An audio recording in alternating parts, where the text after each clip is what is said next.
रोहतास जिले के विक्रमगंज से रहस्यमय ढंग से 14 मई को लापता छात्र को पुलिस ने सकुशल बरामद करते हुए मामले का उद्भेदन किया। विक्रमगंज अनुमंडल पुलिस पदाधिकारी कुमार संजय के नेतृत्व में गठित टीम को यह सफलता तकनीकी जांच में मिली तो परिजनों में खुशी लौटी। विक्रमगंज अनुमंडल पुलिस पदाधिकारी कुमार संजय ने बताया कि रोहतास जिले के काराकाट कुरूर के अनमोल कुमार ने बीते 14 मई को घर से किताब खरीदने के लिए निकलने की बात कहकर बाइक से विक्रमगंज निकला था, पर छात्र लौट कर नहीं आया, जिसकी सूचना पिता ने पुलिस को दी। मामले को गंभीरता से लेते हुए एसपी विनीत कुमार के निर्देश पर तकनीकी जांच टीम का गठन किया गया। झारखंड के धनबाद से छात्र को सकुशल बरामद किया गया। जैसा कि आप लोग जानते हैं कि 14/5/2024 को दिन में अनमोल कुमार नाम का लड़का, जिसके पिताजी का नाम सुनील कुमार, ग्राम कुरूर, थाना काराकाट, इसके गायब होने की सूचना शाम में उसके पिताजी द्वारा रिपोर्ट किया गया था विक्रमगंज थाना में।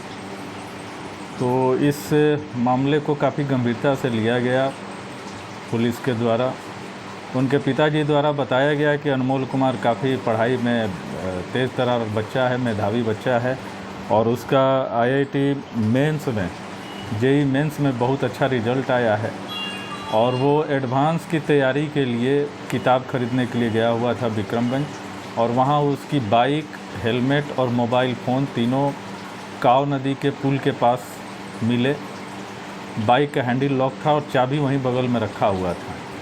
प्रथम दृष्टया उस घटना का अवलोकन के बाद ही ऐसा प्रतीत हुआ कि किसी तरह का बल प्रयोग करके उसकी किडनैपिंग नहीं हुई है, और चूँकि ये ब्रॉड डे लाइट की घटना थी और वो ऐसा रूट है जहाँ 24 घंटे, यानी रात में 1 आध घंटा छोड़ दिया जाए तो उसके बाद हमेशा ट्रैफिक रहता है। तो जब हम लोग जांच इसका प्रारंभ किए तो यह बात हम लोगों के संज्ञान में आ गई थी कि अगर ज़बरदस्ती वहाँ कुछ हुआ रहता उस बच्चे के साथ तो कोई ना कोई आदमी ज़रूर देखता।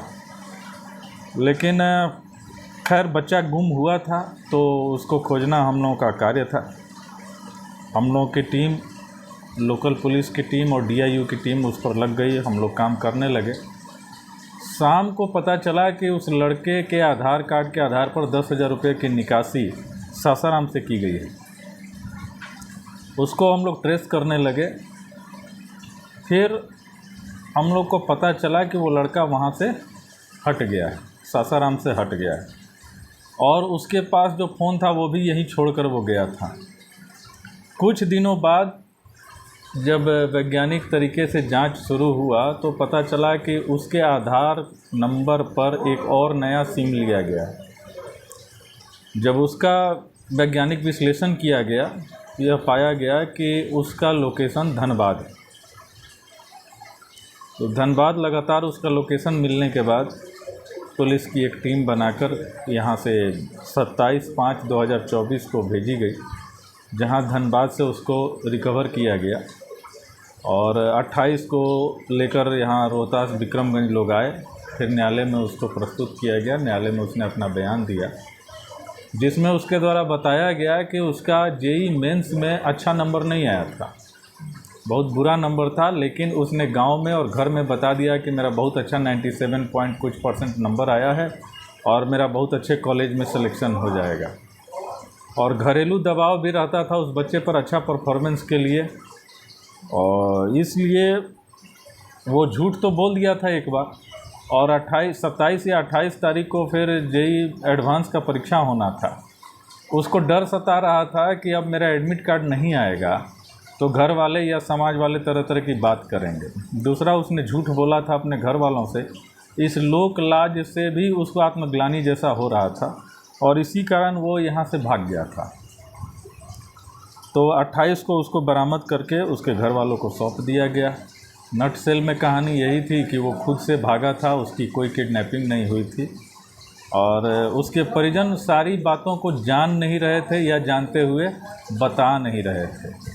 तो बस यही है, बच्चा तो बरामद हो चुका है, सकुशल है, कोई दिक्कत नहीं। अनमोल ने तो अपने पिता से भी झूठ बोला था ना इस मामले में। हाँ, पिता से भी झूठ बोला था, लेकिन इसमें एक क्वेश्चन यह भी उठता है कि जब भी कोई मार्क्स आता है, उसके पिताजी भी पढ़े लिखे आदमी हैं, तो हर कोई उस रोल नंबर पर रिजल्ट को चेक करता है। आजकल वेब पर सारा चीज़ उपलब्ध है, तो ये कैसे गार्जियन इन्होंने वेब पर चेक नहीं किया? देखा नहीं। साधारण सी बात है, अगर किसी का एक रिजल्ट होता है और कोई भी बताता है तो गार्जियन उसको देखता है, देखकर उसको एक सुख की अनुभूति होती है कि मेरा बच्चा अच्छा किया। ये कैसे गार्जियन है जिन्होंने कभी चेक ही नहीं किया कि लड़का जो बोल रहा है वो आखिर सही भी है या क्या है। शुरुआती मामला तो सर बहुत संगीन था और फिर इसमें आपकी टीम भी जो लगी हुई थी उसको कुछ केस वगैरह जी, जो भी आपके यहाँ पे जो टीम इसमें लगकर खोजबीन की है उनके लिए क्या कुछ नहीं, उनके लिए हमारे एसपी साहब के तरफ से उनको पुरस्कृत किया जाएगा। और प्रेशर हम लोगों पर बहुत अधिक था, खास करके बहुत सारे मीडिया के तरफ से ये सब चीज़ चला भी, और एक होनहार लड़का के रूप में उसकी प्रस्तुति हो रही थी। सभी के नॉलेज में यही था कि एक मेधावी लड़का है और इस तरह से संदिग्ध परिस्थितियों में गायब हो गया है। नेचुरल है, लोग जो भी बात उठा रहे थे तो उनका कंसर्न एकदम जायज़ था, लेकिन ये था कि वो अधूरा इन्फॉर्मेशन था। तो समस्या यहीं पर थी, हम लोगों पर भी दबाव था। और दूसरा चीज़ था, इलेक्शन का माहौल था। हमारे आधे लगभग पदाधिकारी और पुलिस फोर्स दूसरे ज़िले में चुनाव ड्यूटी करा रहे थे और उस बीच में ये हम लोगों पर लोड आ गया था। सनसनीखेज थोड़ा मामला बन गया था।